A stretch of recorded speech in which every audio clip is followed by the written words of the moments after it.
After last week's bout of negativity with my unhaul video, I figured it was only fitting to get some positivity and some excitement back on the channel with a little bit of a book haul. I haven't counted them, but there's 3 pretty healthy stacks. I have some books to run you through that I have accumulated since my last book haul video. I don't go out and buy books in like a huge job lots anymore, so I can't really do like a sit down, here's all the books I bought last week kind of thing. So what I like to do is just run you through all of the books that I've accumulated since my last book haul, which was about 5 months ago. Since then, we've had Christmas and we've also had my birthday, so we have some very exciting books to talk about. Let's dive right into it. The first thing I want to talk about, my birthday was yesterday and one of my friends made me the cutest little book sleeve. It's like blue plaid on the inside, gorgeous blue flowers on the outside. Dia, if you're watching this might be my favorite present ever. Thank you so much. I love you. Now let's jump in to the book haul. Where are we gonna start?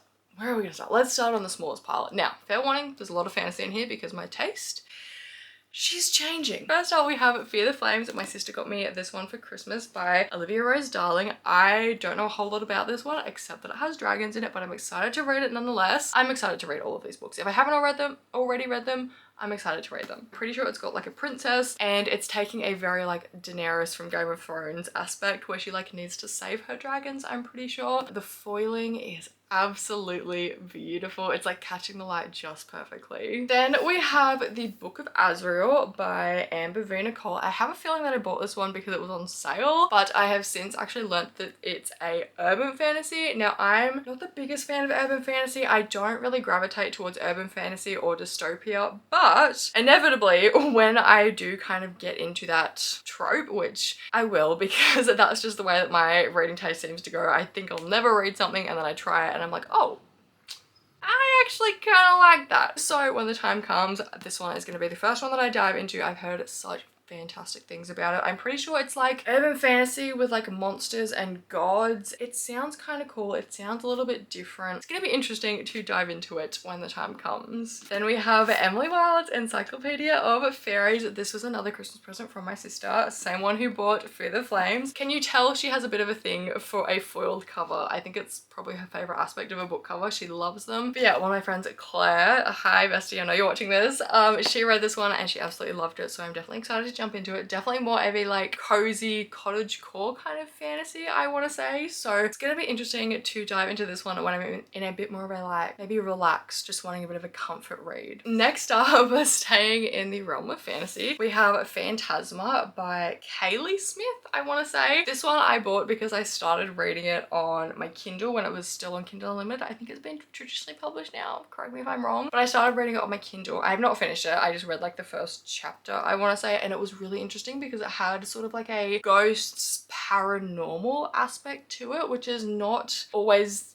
a main theme in fantasy romance in particular. So I thought this one would be interesting. Fairly certain they goes through some like deadly kind of trials together, which sounds kind of fun. I am always going to be a sucker for a good trial. Then we have a very exciting book. This is Mythology, The Timeless Tales of Gods and Heroes by Edith Hamilton.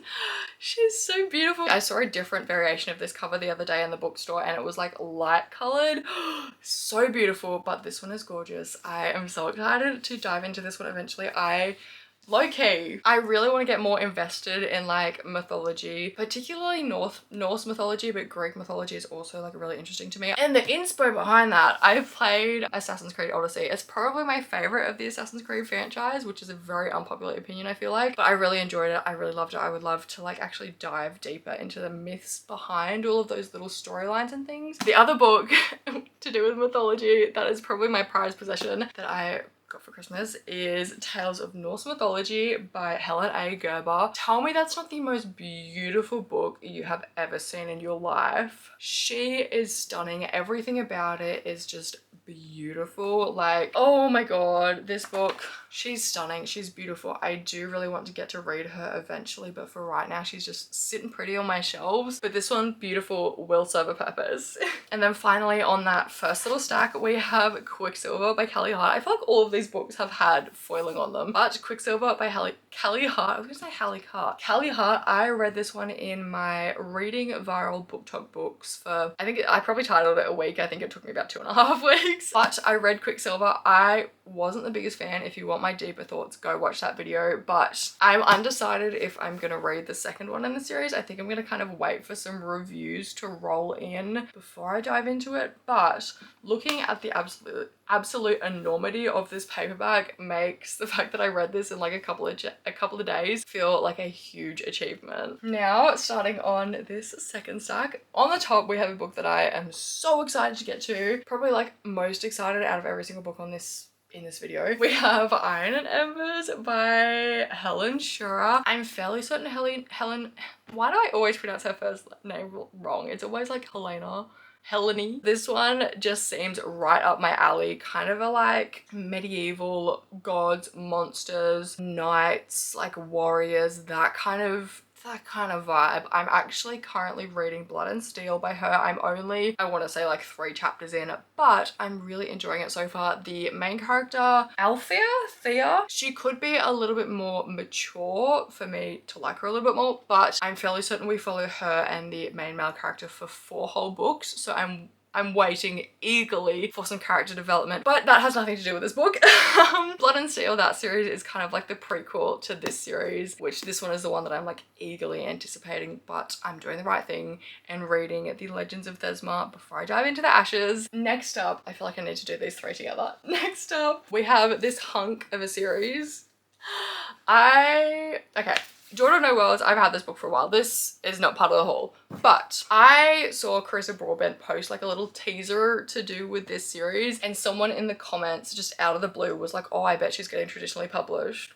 I went into a mad panic, bought these 2 books, and lo and behold, she announced a publishing deal about a week later. So I now have Children of Fallen Gods and Mother of Death and Dawn in my book collection once again on my shelves. I personally, which may be a little bit of an unpopular opinion, really like these covers. I know a lot of people are like a bit iffy on them, but I think they're so cool. They just give such like, I guess like traditional fantasy with like the characters pictured on the spine. I think it's really cool.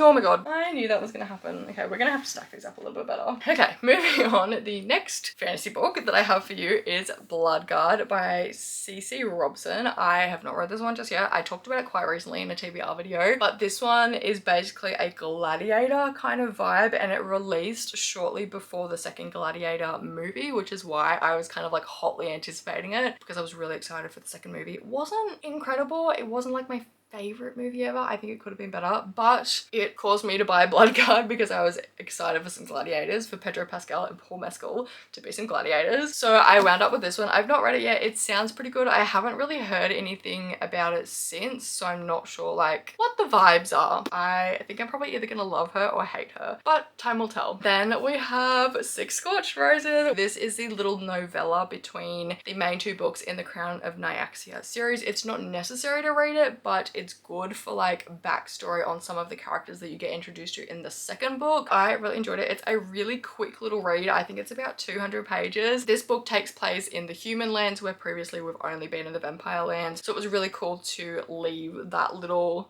world and actually see the humans and whatnot. And one of our main characters in this book is a vampire, but he's kind of like integrated himself, well, not integrated himself into society because he's a bit of a loner, but he lives in the human lands because he can't be bothered with the vampires bullshit. So that was really interesting to read about, and I think it definitely added like a lot more depth to the world. And then sticking in the Crowns of Nyaxia series for 2 more seconds, I have The Songbird and the Heart of Stone by Carissa Broadbent. This is the, I guess, like 4th installment in the series, if this one's number 2. This one follows Mish and Ares, I want to say, who is her love interest. He's a different like breed of vampire. There's 3 different kind of distinctive species, and yeah, it's the first time we're actually getting to kind of see and be in the perspective of those vampires, which is cool. And Misha is also just like a ray of sunshine. I adore her character so much, but you can tell she's got a bit of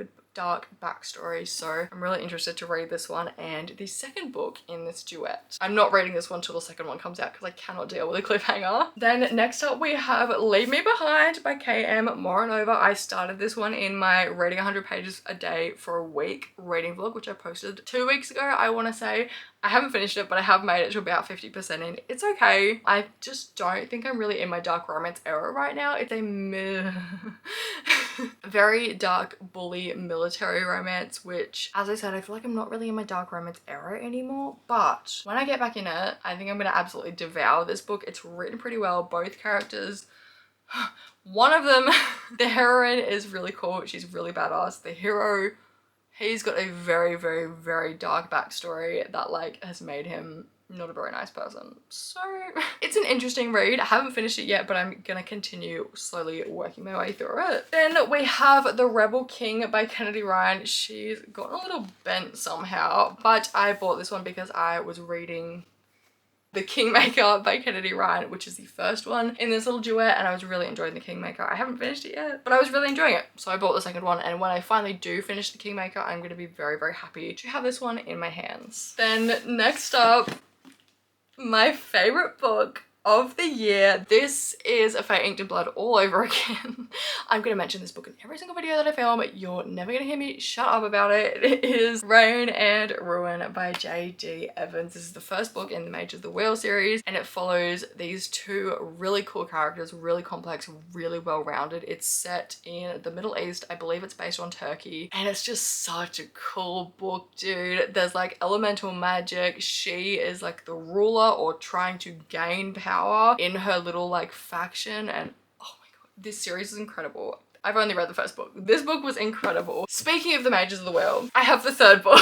Book 2 is on the bottom of this pile, and I couldn't be bothered to get it out. So I should probably get it out. Let me get it out. Book 2, which is Storm and Shield. This one I spoke about recently in my TBR jar video, so I won't go too in depth, but it follows an assassin. She's the assassin, which pop off queen. And then we have the like military general, I want to say, for the queen in the first book, and shut up, they're kind of on two opposing teams, but she's like fleeing her town, and oh my god, I'm really excited to read this book. I would start at this instant if I wasn't currently reading Blood and Steel. The covers for this series are also so cool. We've got the third one. I don't know a whole lot about this one other than the fact that the cover's really cool. I actually don't want to read the blurb. I was about to read the blurb to try and give you a synopsis, but I don't want to spoiler. These covers are all really cool, and the fourth one is beautiful as well, but I don't have her in my possession yet. So freaking cool, and I'm really excited to continue that series. Next up, we have 101 essays that will change the way you think. A total mood shift for 2 seconds. We'll get back to the fiction in a moment, but I bought this one actually yesterday because it was at my local bookstore for a discount because it's a little bit damaged. The front cover is just a bit, I don't even know if you can see, it's just a bit roughed up on the bottom, and there's a like pen mark on the bottom, but the spine's intact, which is all I really care about for when it's on my shelves, and obviously the inside is perfect as well. I'm about to run out of battery. So I'm really excited to read this one. It'll just be nice to stretch my brain a little bit more with some non-fiction, because I feel like I haven't read properly, and I feel like I haven't exercised my brain that well in, I guess, like a couple of months, maybe since I graduated my degree. I don't know. But I think this one will just be a nice little read to like take out bite-sized chunks, maybe every day, every couple of days. And yeah, that's that one. I'm gonna charge my camera real quick and then we're gonna continue. All right, we're back with approximately 10 more minutes worth of charge. So let's quick fire. Next up, we have the first 3 books of the Heartstopper series. The other 2 are in that pile. They're just a little bit lower down, so we'll talk about them later. Volume 1, Volume 2, and Volume 3. I have read these 3 out of the series and I adored them. I did do a reading vlog on them. It was so cute. Such like a just like wholesome experience, but also I think they would be a great read for like younger teenagers as well. I think these books were great. They were great. They were really fun, really easy, quick reads. And I'm very excited to continue the series. Then we have Lost and Lassoed by Lila Sage. I wasn't the biggest fan of Done and Dusted, and then I read Swift and Saddled. Swift and Saddled changed my tune on Lila Sage so hard, which is kind of why I'm really looking forward to filming a little like giving authors a second chance of reading vlog, because Lila Sage, I'd kind of written her off until I read Swift and Saddled. My TBR jar forced that down my throat, and then I read it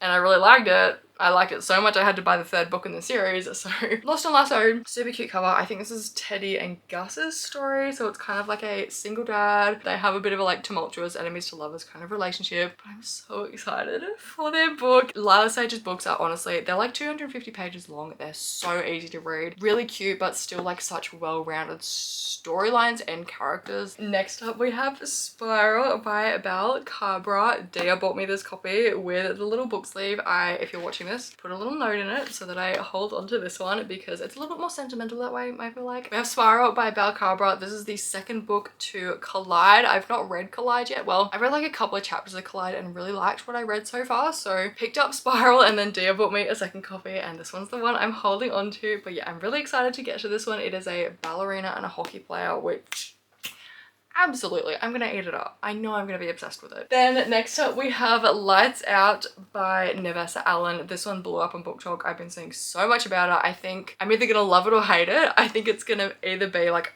really funny, I'm gonna have a great time, or I'm gonna hate it because it's gonna be really cringy. I think it's probably gonna be the first option. I hope it's gonna be the first option. I hope I love it. But yeah, this one is just like a really silly, goofy Butcher and Blackbird essence kind of comedic relief, dark romance kind of vibe. I'm definitely gonna listen to the audiobook because I've heard it's hilarious. Then we have Slave to Sensation. This was a Christmas present from one of my sisters, which she let my niece scribble all over. Absolutely love it. A little bit of personalized touch. This one is a gothic, romantic, action-packed, funny and sexy read. I thought this one was actually about vampires, but maybe that's her other series. What's her name? Nalini Singh. Gonna be a fun little read. Then we have possibly one of the books I'm most excited about out of this entire haul. We have The Favourite by Lane Fargo. Bestie KC bought me this one for my birthday, as well as the third book in the Mage of the Wheel series. I'm so excited for this. I have heard every single person who's read it has compared it to Daisy Jones and the Six, just in the storytelling style. Like, it's interview mixed with flashbacks, I'm pretty sure, which sounds so cool. So cool, and I'm fairly certain it's about figure skating. I actually don't know a whole lot about what the plot is, which I think I would like to keep it that way. I want to be surprised, but I know I'm gonna absolutely devour this book just because of the way that it's told. We have a couple of writing books because one of my kind of like 2025 goals was to start writing a book. I have a lot of ideas bouncing up in here. I've got a couple of things sort of plotted. I've got a few little random scenes written up, but I actually want to learn how to construct a book. So I bought some resources. I'm one of those people who has to be like over prepared before I go into something, so here I am. First up we have Romancing the Beat. I'm pretty sure this is a book that kind of just dives into how a romance book is structured, which I'm not sure if I want to write romance or fantasy first off, so it'll be good to have either way, whether it's a subplot or the main plot. So there's that one. We also have Save the Cat, the first book in the series. I don't really know what this one is about. I just know that a lot of writers rave about it and it's kind of the go-to. So I think it's just like a good basic, like, here's how to write a good book. And then the last one I have, which is a little bit dusty because it's sitting on my desk for a while because I had no shelf space, but I have shelf space now. We have The Emotion Thesaurus. This is the writer's guide to character expression. This is the second edition apparently. This is basically just a bunch of different emotions and behaviors, their physical signals and signs, I guess, as well as mental responses, acute or long-term responses, and it may escalate to other emotions, and there is some associated power verbs, I guess, which is maybe how it comes across. Oh, and internal sensations as well. So that's just kind of like a go-to book for I guess describing emotions, which is something I've noticed in my writing that I struggle a little bit to do. I'm very good at describing like, oh, this happened and then that happened, but I'm not the best at describing or writing about how the character feels about it. So I think this is going to be a very handy tool. Moving back to the last of my books, the last of the fiction books, we have The Crimson Moth by Kristen Ciccarelli. This one is, I'm fairly certain, like a Regency. Are they a witch? Yeah, a witch and a witch hunter, and they kind of have to like romance each other, I'm pretty sure. It sounds very fun. I'm really excited to read it. I've heard nothing but good things. I'm also pretty sure she might be an assassin, which we love to read about that. And then we have The Brass Werven by Bronte Marie Wesson. I bought this one the other day. It is the autographed copy. I should probably take that sticker off. I'll do it later. Bronte is an Australian TikToker that I follow who does like makeup and book and like just sort of lifestyle content, mostly makeup. You probably know her for her makeup videos, but she's gorgeous. I love her as a person. She's beautiful, so I'm really, really excited to read her book and also just support her. This one, I'm fairly certain, leans more fantasy with kind of interspersed romantic subplots here and there as the character goes through the story. So definitely less romance heavy, more fantasy, but I'm really excited to read it nonetheless. I'm really looking forward to reading about what she's done and I guess just meeting her characters. Then we have Spark of the Everflame by Pen Cole. This one I picked up from, I think it was a Target in Port Macquarie when I was up visiting Claire and her mum. Hi Jackie. Yeah, I picked this one up there. It's one that I've been really looking forward to getting to, and hopefully I'm gonna read it in April. This one I'm fairly certain is like a slow burn, third person. Don't really know much more about the plot, but I've heard fantastic things. Everyone that I know who has read this book raves about it. It's been a pretty big like book talk and booktube staple. And then finally we're gonna finish off with volume 4 and volume 5 of Heartstopper. These two are actually on my TBR for April, so I'm really excited to get to them. They're such easy reads, really great for boosting the Goodreads goal, and the characters are just so precious. I love Nick and Charlie so much, so I'm really excited to be reunited with them in these two books. I low-key might go read them this afternoon, maybe. That is the entire book haul. All of the books that I have accumulated since October 2024, so in the past 5 months. I'm really excited to get to all of them. There's a couple of them that I really love, a couple of them that I didn't love as much, but it's fine. And yeah, I really hope you guys have enjoyed this video. If you have read any of these books, please let me know. I want to hear all about it. And yeah, thank you so much for watching. If you did enjoy it, please don't forget to like, comment, and subscribe because I would love to have you here. I hope you've enjoyed. I am thoroughly worn out now. I filmed 2 videos back to back and I'm tired, girl. But yeah, thank you so much for watching once again, and I will hopefully see you in the next one. Bye!